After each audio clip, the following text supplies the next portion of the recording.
Sa number 8, Bacolod LGU nagpirma sa kasugtanan sa pagsaylo sa vendors sa likod sa BCGC. Ginasugda na sang IJG Realty and Development Corporation ang construction sa isa ka merkado sa duta sang Pamilya Gonzaga sa likod sa Bacolod City Government Center. Sa idalom sang kasugtanan sa syudad kag sang pribado nga korporasyon, ipahamtang diri ang mga vendors sa palibot sang BCGC. Lakip diri ang Bacolod Alliance of Small Entrepreneurs, Bacolod Dry Goods Association, BCGC Unity Vendors, Micro Bacolod Vendors Organization, kag 8 ka Blind Massage Organization nga nagaplastar sa BCGC kun gabi. Ginsiling ni Bacolod City Administrator Attorney Mark Steven Mayo, hindi magdubo sa 100 pesos kada 6 square meters ang bayaran sang tagsa ka vendor nga luyag magrenta sa amo nga merkado.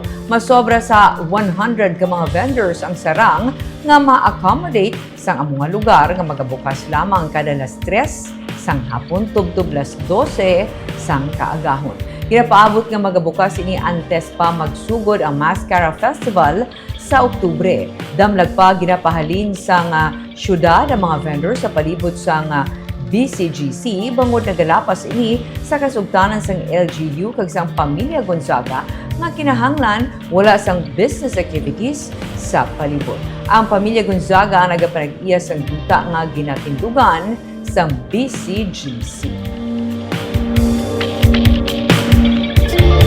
Good for more or less 100 ka mga vendors. That is profiled ng mga vendors since nagsugod kita consistent ang profiling diri sa Bacolod City Government Center nga vendors, included na dira ang aton man nga mga massage service providers, no?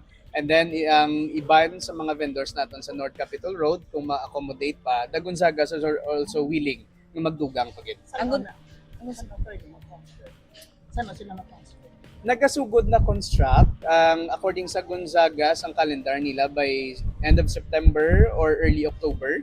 Ang goal nila is before magsugod ng maskara, makasaylo ng mga vendors dira sa ilang property. Palang Gonzaga